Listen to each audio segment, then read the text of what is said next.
नमस्कार मित्रों, जैसा कि हम लोग इस समय दीनदयाल उपाध्याय गोरखपुर विश्वविद्यालय गोरखपुर के बीएड प्रथम सेमेस्टर के प्रश्न पत्रों से संबंधित परीक्षा में आने वाले महत्वपूर्ण प्रश्नों को देख रहे हैं, तो आइए इस कड़ी में आज हम लोग बीएड प्रथम सेमेस्टर के द्वितीय प्रश्न पत्र पर बात करेंगे। फर्स्ट सेमेस्टर के प्रथम प्रश्न पत्र से संबंधित मैं प्रस्तावित क्वेश्चन को डाल चुका हूं, तो आइए बिना देर किए हम लोग शुरू करते हैं।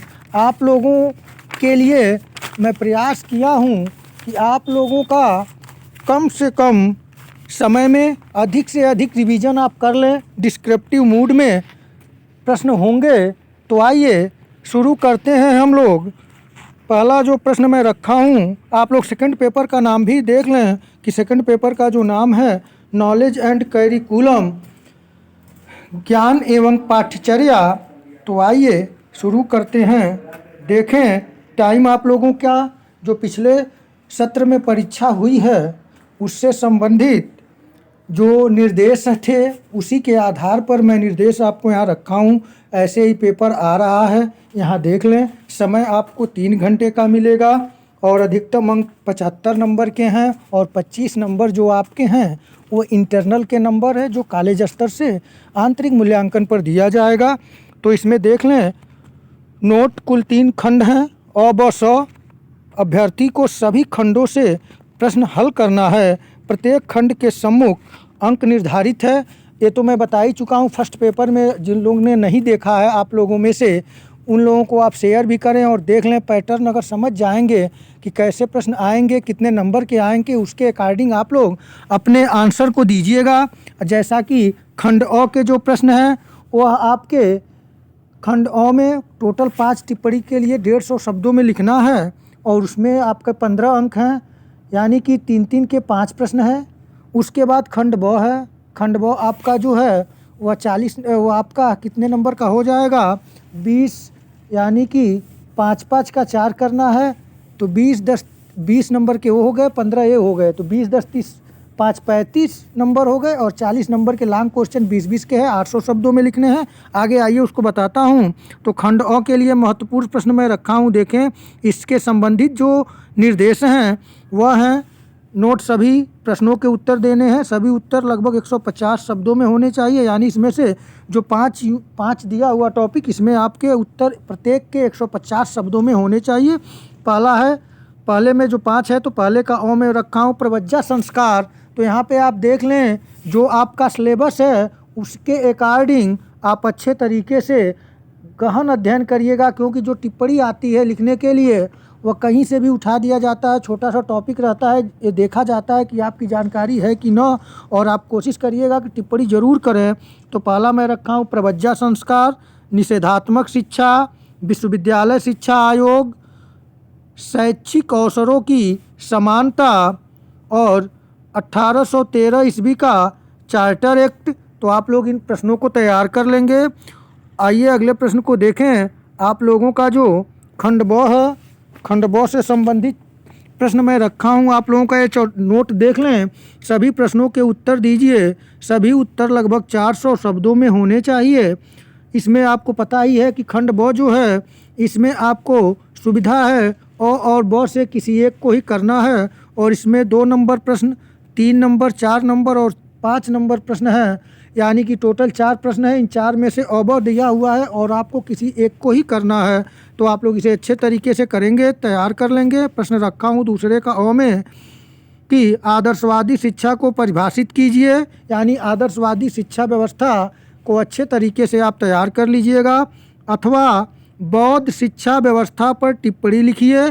तो यानी आपको मैं कहूँ तो मैं पूरा सिलेबस को कमांड करने का प्रयास किया हूँ कि आप लोग एक बार अच्छे तरीके से रिवीजन कर लें। बेसिक कॉन्सेप्ट आपका क्लियर होंगे तो आप प्रश्न को आराम से डिस्क्राइब कर पाएंगे और उसे अच्छे तरीके से लिख पाएंगे। तो आप आदर्शवादी शिक्षा व्यवस्था और बौद्ध शिक्षा व्यवस्था को देख लेंगे अच्छे तरीके से।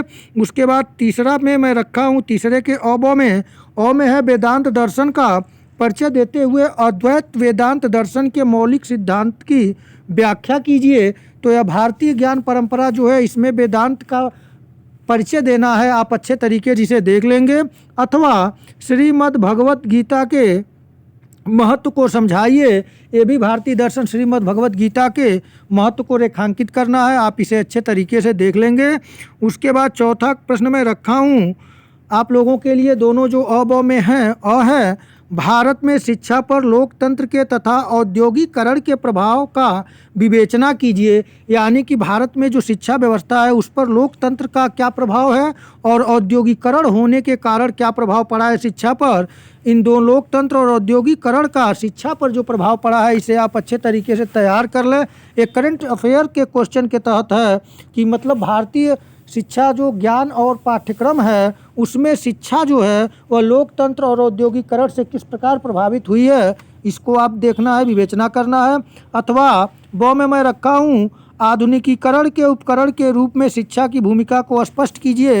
यहाँ आप देखें कि आधुनिकीकरण करने के उपकरण के रूप में, यानी कि आधुनिकीकरण के साधन के रूप में शिक्षा की भूमिका को आपको स्पष्ट करना है। तो आप लोग इन प्रश्नों को तैयार कर लें। इन टॉपिक से जहाँ प्रश्न बना है आप उस प्रश्न पाठ को जाके उस यूनिट को आप एक बार, अभी समय है, आप शिक्षक बन रहे हैं, आप लोगों के पास कैपेसिटी अधिक है, आप लोग अच्छे तरीके से उसे एकाग्र होकर पढ़ लें, रिवीजन कर लें, आपका पेपर अच्छा होगा।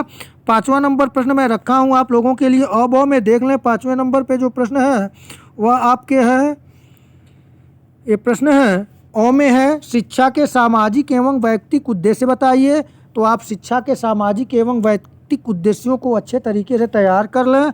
अथवा अच्छी पाठ्य पुस्तक की विशेषताओं की विवेचना कीजिए, अर्थात अच्छी पाठ्य पुस्तक जो है उसकी विशेषता क्या क्या होती है आप उसे तैयार कर लें, क्योंकि एक अच्छे पाठ्यक्रम का निर्माण करने के बाद ही एक अच्छी पाठ्य पुस्तक तैयार की जाती है।